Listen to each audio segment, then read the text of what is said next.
Assalamualaikum warahmatullahi wabarakatuh. Waalaikumsalam warahmatullahi wabarakatuh.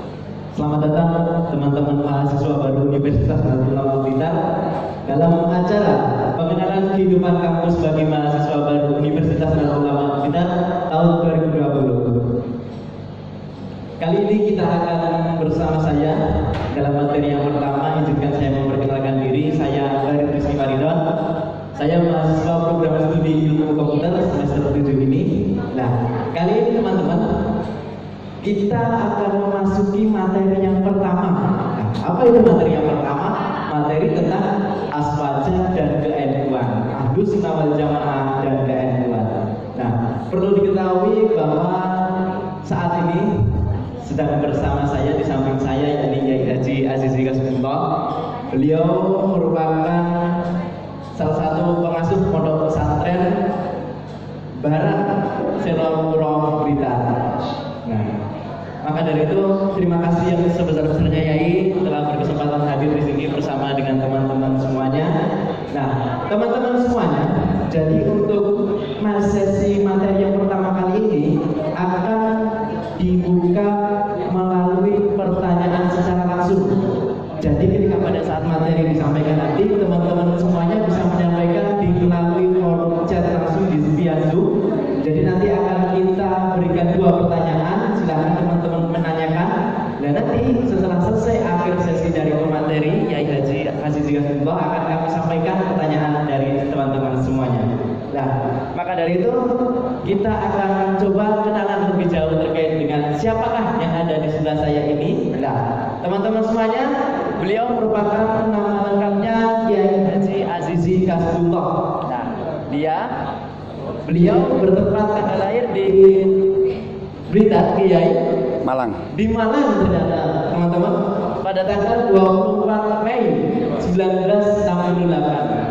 Nah, alamat beliau sekarang ada di Pondok Barang Selopuro Blitar. Nah, kemudian ini nomor kontak beliau, barangkali teman-teman semuanya ada yang ingin sharing-sharing ataupun sekedar tahu terkait dengan beliau, ada di 081 252 95782. Nah, ini yang paling keren dari beliau, moto hidup beliau. Jadi seorang mahasiswa itu jangan pernah merasa puas dengan ilmu yang didapat. Nah, ketika sahabat-sahabat teman-teman semuanya sudah merasa puas dengan ilmu yang didapat, maka teman-teman semuanya bisa tergolong dengan orang yang bodoh. Maka dari itu, langsung saja kepada Yai, kalau semoga akan.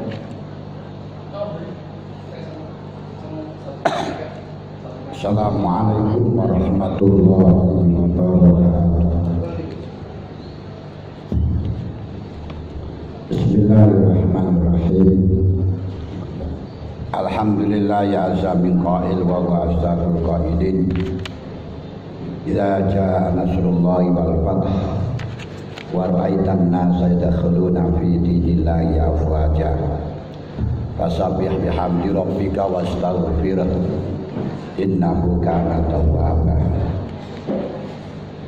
Asyhadu an la ilaha illallah wahdahu la syarikalah wa asyhadu anna sayyidana Muhammadan abduhu wa rasuluhu la nabiyya ba'dah. Amma ba'd. Para hadirin, para calon mahasiswa, alhamdulillah para mahasiswa yang ikut atau mengikuti acara PKK MP yang dilaksanakan pada siang hari ini. Kalau akan pada rektor, padahal sudah nggak ada. Ya sudah nggak masalah. Ya pada rektor dan seluruh jajaran direktorat Universitas Nahdlatul Ulama. Alhamdulillah pada siang hari ini kami menyaksikan acara perkenalan kampus untuk mahasiswa baru, kampus baru untuk mahasiswa yang mungkin akan menjadi tempat hijrahnya para calon mahasiswa mengikuti pelajaran-pelajaran didikan akademis Nahdlatul Ulama atau Universitas Nahdlatul Ulama. Pertama, kami pesan dalam hijrah, ikutilah hijrahnya Rasulullah. Pertama kali Rasulullah hijrah ke Yasrib yang sekarang disebut dengan Madinah, karena di Mekah telah disakiti oleh beberapa masyarakatnya, walaupun itu tanah kelahirannya sendiri. Dan akhirnya minta perlindungan, minta suaka di tanah Taif, malah justru dimusuhi oleh orang-orang Taif. Puncak paling akhir dia diancam akan dibunuh oleh beberapa orang kafir yang sudah jaga semalam di sebelah rumahnya untuk ditunggu keluarnya. Tapi alhamdulillah Allah melindungi dan akhirnya oleh Allah diperintahkan hijrah waktu itu bersama dengan Abu Bakar As-Siddiq radhiyallahu anhu, dan hijrah ke Yasrib. Ternyata pengikut Islam di sana sudah banyak dan dihormati dengan penghormatan yang luar biasa. Seperti kalian calon mahasiswa masuk di Universitas Nahdlatul Ulama. Dan ada masalah yang unik di situ, ada seorang alim-alimnya orang Yahudi, hebat-hebatnya orang Yahudi, yaitu Abdullah bin Salam, yang ingin melihat wajahnya Rasulullah. Akhirnya izin kepada sahabat Ansor untuk menyaksikan wajahnya Rasulullah, dan diizinkan oleh sahabat Ansor. Setelahnya diizinkan, kemudian beliau Abdullah bin Salam minta izin lagi untuk ikut mendengarkan pidatonya Rasulullah, sambutan Rasulullah. Pertama kali Rasulullah menyampaikan di dalam sambutan ketika hijrah hanya singkat padat 4 kata, yaitu afsus salam, wa'atibut ta'am, wasilul arham, wasallu billail, wan nasu nuyam, tadkhulul jannata bis salam. Ini bawa konsep ini untuk anak-anak yang hijrah ke Universitas Nahdlatul Ulama. Pertama, afsus salam, sebarkan salam, dalam arti jangan egois, jangan merengut, yang cerah, yang saling sapa satu dengan yang lain. Itu yang dikehendaki dengan afsus salam, menyebarkan salam. Kedua, wa'at imut to'am, sosial yang tinggi. Bagaimana kebutuhan masyarakat, kebutuhan mahasiswa, kebutuhan yang lain, kita saling membantu. Ketika wasilul arham, kita saling menyambung sanak persaudaraan satu dengan yang lain. Keempat, jangan lupa wasallu billail wan nasu nuyam. Mintalah kepada Allah bangun malam ketika manusia dalam keadaan tidur. Dengan melakukan 4 itu, tadkhulul jannata bisalam, akan masuk surga, surga dunia dan surga akhirat dengan aman, damai dan sejahtera. Akhirnya Abdullah bin Salam, seorang yang hafal kitab Taurat, yang alim dalam kitab Taurat pada waktu itu, serentak langsung masuk Islam. Setelah ditanya oleh kaum-kaum Yahudi karena menuduh mereka kena sihir, masa mendengarkan pidato gitu saja sudah masuk Islam, dia mengatakan, 1, saya melihat wajahnya Rasulullah bukan wajah pembohong. Orang itu kalau bukan wajah pembohong, orang jujur akan nampak, karena kejujuran dalam hati akan nampak di dalam auranya dalam wajah. Kedua, apa yang disampaikan Rasulullah, afsus salam wa atimut tu'am wasilul arham wasallu billail wan nasu nuyam, ini semuanya agama yang ada di dalam kitab Taurat, intinya hanya itu.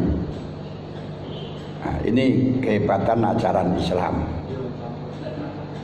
Hadirin hadirat yang kami hormati, untuk Aswaja dan NU,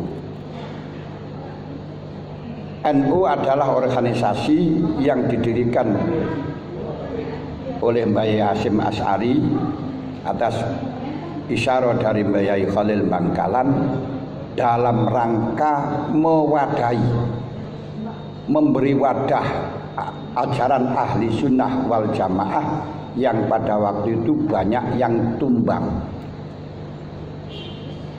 Berarti ahli sunnah Nahdlatul Ulama itu hanya sebagai wadah yang tentunya dalam wadah ini perlu kita jaga, perlu kita perkuat, perlu kita kokoh agar supaya yang diadai tidak sampai kececeran, hilang. Jangan sampai wadah ini pecah. Pecahnya Nahdlatul Ulama, pecahnya Negara Kesatuan Republik Indonesia. Nahdlatul Ulama salah satu organisasi yang ikut serta mendirikan negara bangsa, yaitu Negara Kesatuan Republik Indonesia dengan resolusi jihad yang telah disampaikan oleh Mbah Yai Hasyim Asy'ari. Nahdlatul Ulama pada awal-awal kemerdekaan adalah jaya, betul-betul bangkit. Betul-betul bangkit sampai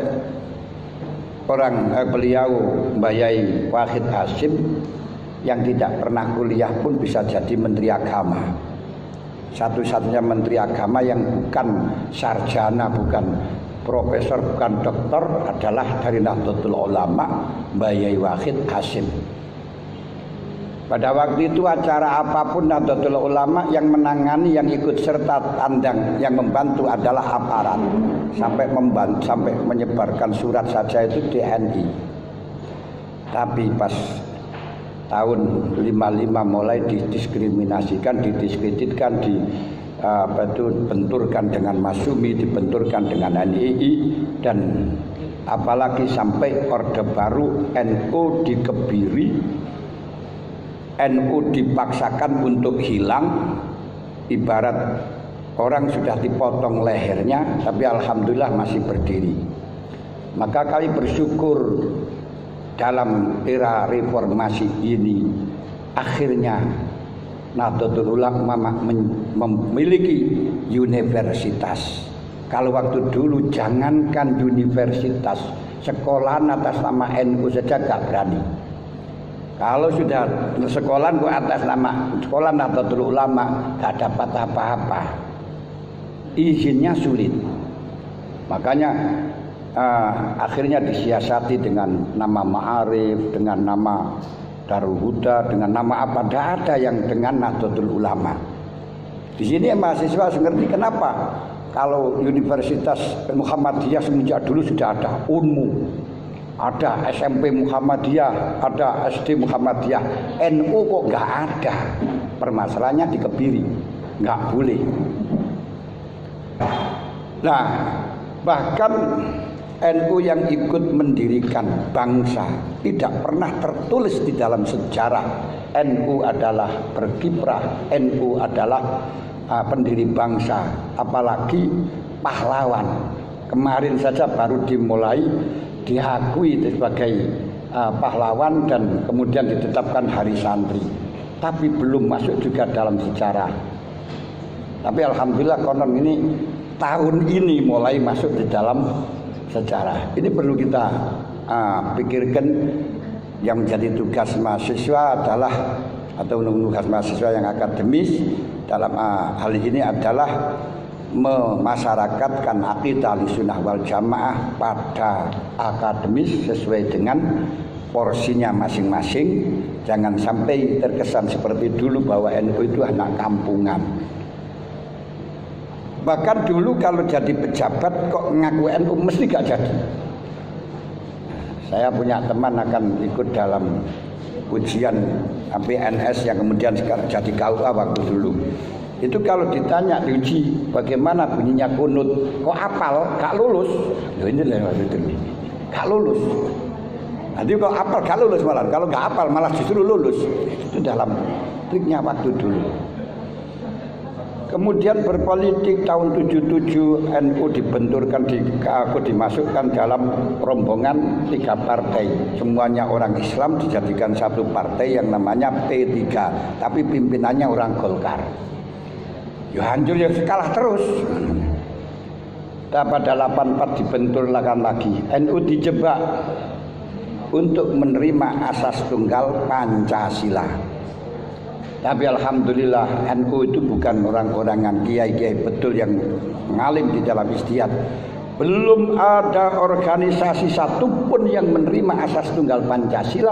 Nahdlatul Ulama sudah menerima asas tunggal Pancasila.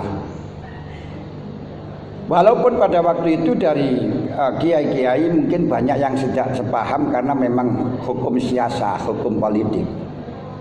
Akhirnya ketika beliau tumbang 32 tahun setelahnya mengkebiri pada Nahdlatul Ulama, tumbang juga, kalah juga. Yang sekarang antek-anteknya mulai ngamuk terus. Nah, setelahnya kalah, kemudian ada pas reformasi baru muktamar di Lirboyo, mulai banyak yang menggugat, yang menanyakan apakah asas tunggal Pancasila ini diterima setulus hati apa karena dulu sekedar politik. Kalau dulu mungkin pada 84 kalau tidak menerima itu akan dibredel sehingga semuanya sepakat. Tapi apakah itu setulus hati? Sekarang sudah reformasi, sudah tidak ada yang menekan, tidak ada tekanan, apa masih tetap diterima?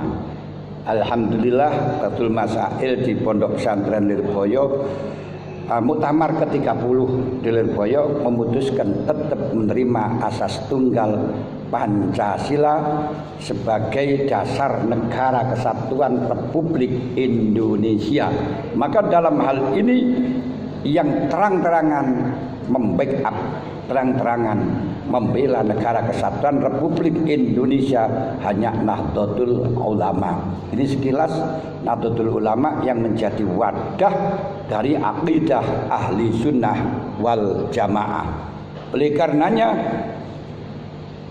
yang perlu kita tanamkan di dalam KNU-an, saya belum berbicara ahli sunnah wal jamaah tadi, KNU-an di dalam anak-anak mahasiswa adalah menjaga kesatuan Republik Indonesia, menolak paham-paham radikal dan menolak usaha-usaha mendirikan negara khilafah, merubah negara bangsa. Untuk hal ini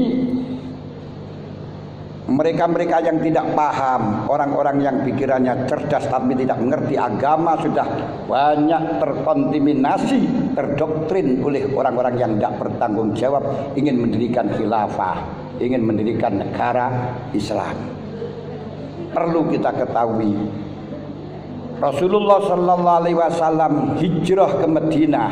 Saya tadi memulai dengan hijrah itu saja. Rasulullah hijrah di Madinah, di mana masyarakat Madinah waktu itu plural, terdiri dari beragam suku dan agama. Dari umat Islam terdapat kaum Muhajirin dan ada kaum Ansar. Dan pemeluk Yahudi terdapat dari suku Bani Nadir, Bani Hunaiko, Bani Quraidah dan Bani Khazraj. Yang aslinya dari hanya 2 suku dari Madinah tapi tercampur dari suku Mesir, tercampur. Ternyata Rasulullah datang di Madinah bukan mendirikan negara khilafah, bukan mendirikan negara Islam, dan Rasulullah tidak pernah mengajak peperangan. Bahkan di dalam itu membuat piagam Madinah yang merupakan fakta sejarah yang valid, sebab banyak diriwayatkan oleh para ulama. Bahkan hadis piagam Madinah ini merupakan hadis yang mutawatir yang sudah tidak bisa ditolak lagi. Di antaranya seperti Ibnu Taimiyah saja mengatakan lama qadimal Madinah wa da'a jami al yahudi alladzina kanu biyam wada'an mutlaqatan walam yadrib alaihim jizyatan. Ketika Rasulullah Sallallahu Alaihi Wasallam datang ke Madinah, membangun perjanjian damai dengan kaum Yahudi penduduk Madinah, tidak memberi beban pajak kepada orang-orang Yahudi Madinah tanpa batas waktu, dan tidak menarik jizyah itu pajak. Hal ini disyariatkan menurut ahli ilmu, bahkan mencapai taraf mutawatir di antara para ahli. Lah, dari nilai-nilai piagam Madinah yang perlu kita pahami, yang itu hadisnya mutawatir, yang tidak bisa kita ingkari, ada beberapa hal. Satu,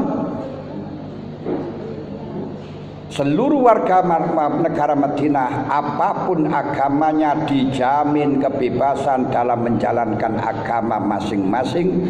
Dalam salah satu pasal piagam Madinah disebutkan, lil Yahudi dinuhum walil muslimina dinuhum mawalihim wa anfusihim ilaman dzalama wa asim.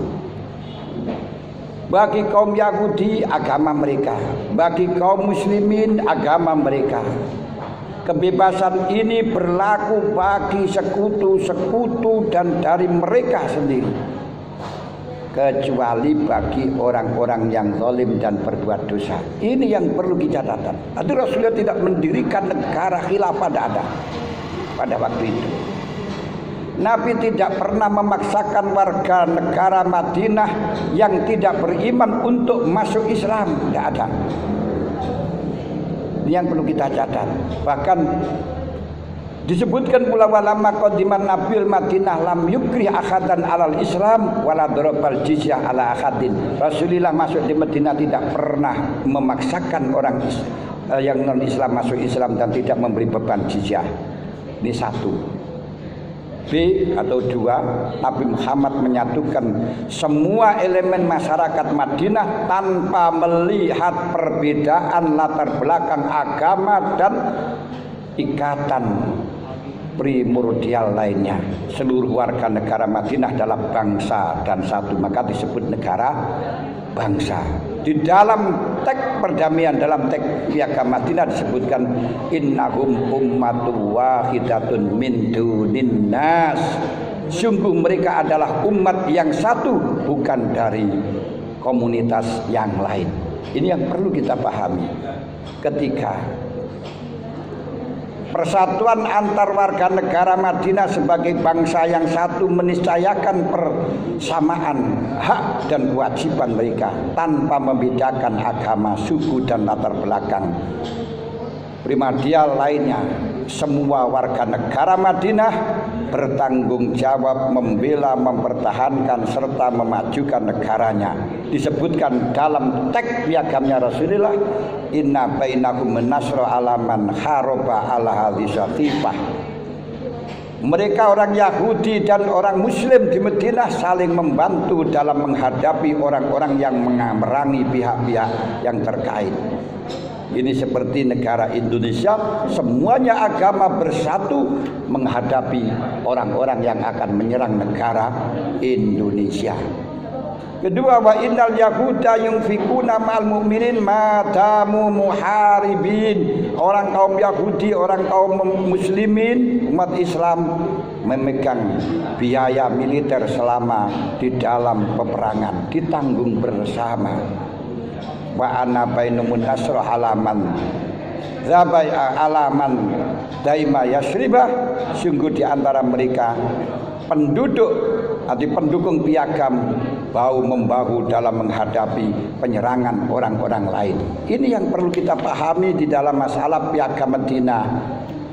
Yang terakhir di antaranya adalah wa innakum manitabina min yahudi fa inna nasra wal uswa ghairu mazlumin wala mutanasirina alaihim. Dan orang yang Yahudi yang turut satu bersatu dengan orang Islam, kita boleh menolong dan membantu kepada mereka. Tapi juga demikian wa innakum mantabina man yahuda fa inna lahu nasra wal uswa ghairu mazlumin.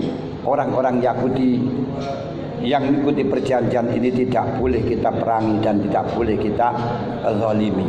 Yang terakhir perdamaian dijauhkan oleh Rasulullah, wa inna bainakum nusha wan nasihah wal birra dunal ismi, antara orang Islam dan orang kafir pada waktu saling mengendaki baik dan berbuat teguhan dosa. Maka ya, dengan kata ini berarti jelas bahwa orang yang tidak toleransi, orang yang tidak orang yang tidak toleransi, orang yang tidak menghargai perbedaan agama, ini bukan dari ahli sunnah wal jamaah. Para hadirin, waktu masih 10 menit. Terakhir, ini bicara itu dari KNU-an, yaitu untuk negara bangsa mengikuti Piagam Madinah. Yang terakhir yaitu perlu kita ketahui, tadi saya membuka dawuh idza jaa nasrullah, ayat itu membingungkan. Sehingga Sayyidina Umar mengundang para senior dan senior di mana ayat itu yang 3 ayat menjanjikan kebahagiaan. Idza jaa nasrullah, akan datang pertolongan Allah. Wal fathu, kota Makkah akan menjadi kebuka. Wa ra'aitan nasa yadkhuluna fi dinillah afwaja, dan kau akan melihat manusia berduyun-duyun masuk Islam. Tapi perintah di akhir, fasabbi bihamdi rabbika wastaghfir, diperintahkan untuk istighfar, menjadi tasbih dan bertobat. Padahal perintah ketiga ini perintahnya orang yang susah, orang yang berdosa. Sehingga memanggil para sahabat, saya tidak saya sebutkan, yang paling akhir jawaban dari Ibnu Abbas mengatakan bahwa ayat ini memberi warning Rasulullah akan diangkat oleh Allah Ta'ala. Karena Rasulullah diperintahkan oleh Allah, ditugaskan oleh Allah untuk mendatangkan pertolongan, untuk membuka kota Mekah, dan untuk mengajak orang sudah masuk Islam. Kalau sudah selesai, berarti Rasulullah akan diangkat. Ketika diangkat, inilah musibah besar, karena Rasulullah sudah mengatakan, siapa yang hidup setelahnya saya pasti akan mengalami perbedaan yang sangat tajam. Yang disitulah kita harus mengikuti ma'ana alaihi wa ashabi, yaitu orang-orang yang mengikuti saya dan mengikuti para sahabat-sahabat saya. Berarti orang yang betul-betul totalitas mengikuti Nabi dan mengikuti para sahabat tanpa membedakan antar sahabat satu dengan yang lain. Berarti melainkan orang Khawarij yang mereka tidak menerima sahabat Ali dan tidak menerima sahabat Muawiyah. Dan berbeda juga dengan Syiah yang dia tidak komitmen karena tidak mengikuti hadis-hadis yang diriwayatkan oleh selain Ahli Bait. Tapi ahli sunnah wal jamaah ma'ana alaihi wa ashabi adalah mengikuti kepada semua ajaran yang dibawa oleh sahabat tanpa membedakan apa itu duriyah atau bukan duriyah. Ini inti daripada ajaran ahli sunnah wal jamaah, yaitu yang dibawa, yang diwadai oleh Nahdlatul Ulama. Dan ternyata perbedaan itu terus berlanjut sampai yang paling akhir, yang paling kuat, yaitu akhirnya terjadi muncul perpecahan antara kaum, antara tentaranya Sayyidina Ali dengan Sayyidina Muawiyah, yang kemudian disebut dengan perang Siffin, yang kemudian muncul Khawarij, muncul Syiah. Setelahnya muncul Khawarij, muncul Syiah, yang dan waktu ini berarti pada waktu zaman tabi'in, pada zaman sahabat. Nah, pada zaman sahabat umat Islam sudah terpecah menjadi 3. Satu golongan jumhur, kedua golongan Syiah yang fanatik kepada Sayyidina Ali, ketiga golongan Khawarij. Dan dari jumhur ini terus berlanjut. Pada waktu tabi'in pecah lagi, ada Mu'tazilah. Kemudian setelahnya ada Mu'tazilah, barulah pada abad ketiga di situ muncul Asy'ariyah, Maturidiyah mengatasnamakan ahli sunnah wal jamaah. Ini yang disebut dengan ajaran ulama khalaf. Sedangkan ulama-ulama yang hidup pada sebelum abad ketiga, pertengahan abad ketiga, disebut dengan ulama salaf. Nah, ini yang perlu kita ketahui. Kemudian Yang terakhir, untuk menjaga kita Ahlussunnah wal Jamaah, isinya sudah nggak bisa mampu, ya nggak cukup karena tinggal 5 menit. Untuk menjaga Ahlussunnah wal Jamaah, menjaga ke-NU-an, yang saya tekankan untuk mahasiswa yaitu adalah ada 4 hal. Pertama, harus berjiwa wala loyalitas yang tinggi, membela yang dengan sekuat tenaga untuk kebenaran Nahdlatul Ulama, yang tentunya harus kita pelajari keyakinan kebenaran Nahdlatul Ulama. Jangan sampai ngeritik tentang kebijakan Nahdlatul Ulama di publik yang bisa menghancurkan, yang bisa mengakibatkan gembiranya para musuh-musuh. Ini yang saya katakan dengan wala. Ngeritik tapi ada tempatnya, didialogkan, jangan di publik yang sehingga diketahui oleh orang lain bahwa NU pecah gini-gini. Kritis tapi berakhlakul karimah, wala. Kedua, barok, antipati dengan yang lain yang tentunya jangan sekali-kali menyebutkan kebaikan mereka di publik. Di dalam masalah organisasi, bisa kalau Anda tahu kebaikan mereka, coba kita dialogkan di sini bagaimana perhatikan, tapi jangan kita mengunggulkan mereka di publik. Nah, apalagi di sini biasanya karakter mahasiswa kalau ada hal-hal yang bertentangan, ada hal-hal yang bersifatnya mukhalif, berbeda, ini lalu diangkat. Ini yang mengakibatkan bahaya dalam masalah ini. Perlu kita kasih, angkatlah serta, tapi jangan di publik. Ini penting. 2. Ketiga, harus menjaga ittihad, menjaga keutuhan. Pentingkan keutuhan. Dahulukanlah kepentingan keutuhan bersama. Jangan saling menjegal, jangan saling menyalahkan. Kalau ada di antara masyarakat kita atau warga kita yang mungkin salah, sudahlah, kalau di publik kita biarkan saja. Jangan ikut nanggapi dan lain sebagainya. Ini dalam rangka untuk membentengi organisasi kita. Keempat, yang terakhir yaitu jiwa jihadi. Jihad wajah itu bisa bilillah bi ambalikum wa anfusikum, yaitu keikhlasan, entengan. Karena jihad andai kata di situ ada acara yang tentunya urusannya dengan akidah Ahlussunnah wal Jamaah, dengan ke-NU-an, kita harus berjiwa jihad, rela untuk berkorban, walaupun umpama tidak punya bensin berani dodol ayam atau dodol telur, gini namanya jiwa jihadi. Coba tiru dengan pengurus-pengurus Nahdlatul Ulama. Hadirin hadirat yang kami hormati, sesuai dengan jadwalnya sampai 35 menit. Ya ini saja. Ya, maaf saya nggak bisa berbicara Ahlussunnah wal Jamaah karena ya hanya semacam ini, NU dan Ahlussunnah wal Jamaah nggak bisa. Ya hanya itu. Kalau ada yang ditanyakan, kami persilakan. Masya Allah, alhamdulillahirrahmanirrahim. Sahabat-sahabat semuanya, teman-teman semuanya, kita telah mendengar materi yang pertama, yaitu tentang aswaja dan ke-NU-an. Bagaimana seorang mahasiswa itu, calon mahasiswa itu adalah tempatnya berhijrah, yakni di kampus. Bagaimana konsep-konsep berhijrah tadi telah dijelaskan oleh Yai.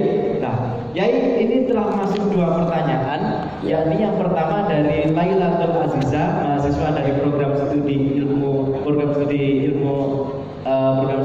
PAKD. Nah begini ya, Aswaja dan NU itu apakah berdirinya sama? Kemudian NU itu apa bagian dari Aswaja? Nah ini untuk pertanyaan yang pertama ya. Kemudian saya lanjutkan ke Yai. Untuk pertanyaan yang kedua ini dari Hana Ahsin dari program studi teknik sipil, yakni bagaimana penerapan Aswaja dalam perguruan tinggi? Jadi ada 2 pertanyaan Yai, semuanya dari calon mahasiswa baru yang mengikuti PKKMB kali ini. Monggo. Terima kasih. Untuk yang pertama tadi sudah saya sampaikan, Aswaja itu ajaran Ahlussunnah wal Jamaah, sedangkan NU itu wadah. Wadah dengan yang diwadahi ini biasanya sama, tapi di sini tidak. Jadi wadah ini berdirinya ya sudah berdirinya Ahlussunnah wal Jamaah terlebih dahulu, bahkan Ahlussunnah wal Jamaah mulai Rasulullah sudah ada Ahlussunnah wal Jamaah. Rasulullah mengatakan ma'ana alaihi wa ashabi, orang-orang yang mengikuti saya dan para sahabat saya. Terus siapa yang mengikuti ini? Siapa yang mengikuti ma'ana alaihi wa ashabi? Ini nggak ada yang tahu lah. Mana wasabi kita teliti dengan pakai historis, pakai sejarah yang sampai pada Asy'ariyah dan Maturidiyah. Itu berdasarkan historis, bukan berdasarkan hadis. Nggak ada hadisnya bahwa Ahlussunnah wal Jamaah adalah Asy'ariyah Maturidiyah. Ini berdasarkan historis, penelitian yang sudah diteliti oleh ulama dan disepakati. Yang sehingga kemarin pada waktu Muktamar Internasional mengklaim bahwa memutuskan bahwa Wahabi bukan ahli sunnah wal jamaah, akhirnya kebakaran jenggot. Jadi kalau ditanyakan apakah hubungan NU dengan ahli sunnah wal jamaah, NU itu ada, ahli sunnah wal jamaah itu yang diadai. Kenapa didirikan Nahdlatul Ulama? Dalam rangka memadai ahli sunnah wal jamaah yang dulu pernah berkembang di Arab. Ketika waktu dulu sebelum diserang oleh Raja Saud, di mana raja waktu itu adalah Syarif Husain, pengikut ahli sunnah wal jamaah. Di Mekah pengikut ahli sunnah wal jamaah, sampai di Ali Abil Qubais itu setiap tahun digunakan untuk tempat pembayatan thariqah. Tapi karena Syarif Husain itu mempunyai ajaran ahli sunnah wal jamaah tapi tidak diadai di dalam organisasi, begitu beliau tumbang, akhirnya tumbang juga ahli sunnah wal jamaah. Di Kurdi juga demikian, ajaran ahli sunnah wal jamaah yang sekarang sampai terkenal kitabnya, ya kitab Kurdi, tapi karena tidak diadai dengan suatu organisasi, beliau tumbang. Kurdi tumbang, yang kemudian menjadi Baghdad, akhirnya ahli sunnah wal jamaah ya hilang. Nah ini antisipasi semacam ini, jangan sampai ahli sunnah wal jamaah hilang dari bumi Indonesia, diwadahi dengan Jamiah Nahdlatul Ulama. Jadi bukan loh, kalau apakah Nahdlatul Ulama itu aswaja? Kalau Nahdlatul Ulama menjaga aswaja, aswaja tidak harus Nahdlatul Ulama. Namun kalau di Indonesia orang yang mengatakan tidak ada NU, yang penting aswaja, itu aswaja Wahabi. Karena itu berwahabi. Karena apa? Karena untuk menggulingkan dari aswaja di Indonesia, yang menggulingkan dulu Nahdlatul Ulama. Itu di dalam pertanyaan, insyaallah itu sudah dipahami itu. Jadi hubungannya apa? Hubungannya wadah dengan yang diadai. Berdirinya bersama ya enggak bersama, tujuannya untuk menjaga. Masa yang dijaga dengan yang menjaga lebih dahulu yang menjaga, ya yang dijaga dulu kan ya. Aswaja itu mulai dari zaman Nabi Muhammad. Cuma namanya bukan aswaja ahli sunnah wal jamaah. Aswaja kan singkatan di Indonesia saja kan kata Daruni. Ini. Terus yang kedua, bagaimana kita mengembangkan ahli sunnah wal jamaah di perguruan tinggi? Ahli sunnah wal jamaah itu urusannya akidah. Di dalam perguruan tinggi itu belajar dalam masalah ilmu pengetahuan. Nah, coba kita aktualisasikan, kita belajar misalnya jadi apa itu namanya nanti komputer, tetap akidah ajarannya ahli sunnah wal jamaah, perjuangannya adalah perjuangan ahli sunnah wal jamaah, tidak gampang bikin onar di masyarakat, tidak gampang mengkafirkan, tidak gampang bid'ah, tapi tetap urusan kemahasiswaan kita tugasnya komputer. Jadi kita bedakan. Ini maksudnya di dalam Nahdlatul Ulama, dalam perguruan tinggi ini, perguruan tinggi tetap pelajarannya akademisnya tetap, tapi jangan sampai perubah akidah Ahlussunnah wal Jamaah itu adalah hilang. Karena akidah Ahlussunnah wal Jamaah itu adalah prinsip batin, urusan hubungan kita dengan Allah Ta'ala. Sedangkan yang akademik seperti komputer, seperti peternakan, semuanya, dan itu urusannya luar, tidak ada hubungan dengan akidah Ahlussunnah wal Jamaah. Namun itu dijadikan untuk mempersatukan Ahlussunnah wal Jamaah, menjaga Ahlussunnah wal Jamaah. Bisa. Kenapa? Karena manusia tidak akan pernah hidup kecuali dengan sandang, pangan, papan, dan siasah. Sandang, pangan, papan, dan siasah. Nah ini untuk sandang, pangan, papan, siasah ini yang diajarkan di dalam kampus. Nah kemudian empat ini menjadi mazra', menjadi tanah ladangnya akhirat. Ad-dunya mazra'atun Akhirat menjadi tanah ladangnya akhirat. Lah akhirat ini banyak jalan, berbagai macam jalan. Karena apa? Karena zamannya wis surup, sehingga karena surup itu sudah sulit untuk membedakan antara hak yang batil, antara apa itu sudah remeng-remeng semuanya. Wal asri innal insana lafi khusrin, semuanya rugilah. Di sini kita karena sudah kadung banyak beberapa aliran, Rasulullah memberikan petunjuk alaika bisawatil azam, ikutilah organisasi yang terbesar, masyarakat yang terbesar, pengikutnya yaitu dalam hal ini ahli sunnah wal jamaah. Di dunia yang terbesar adalah pengikut Asy'ariyah Maturidiyah dan mengikuti salah satu dari mazhabul arba'ah.